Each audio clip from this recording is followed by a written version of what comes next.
शेषाचल अवतार तारक तू देवा, सुरवर मुनिवर भावे करीती जनसेवा. कमला रमणा ससी अगणित गुण ठेवा, कमलाक्षा मज रक्षुनी सत्वर वर द्यावा. जय देव जय देव जय व्यंकटेशा, केवळ करुणा सिंधू पुरविसी आशा. जय देव जय देव जय देव जय देव जय व्यंकटेशा, केवळ करुणा सिंधू पुरविसी आशा. जय देव जय देव.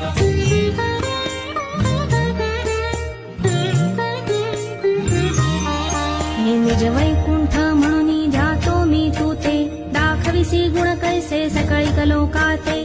देखुनी तुझे स्वरूप सुख अद्भुत होते, ध्यातो तुझला श्रीपती दृढ मानस होते. जय देव जय देव जय व्यंकटेशा.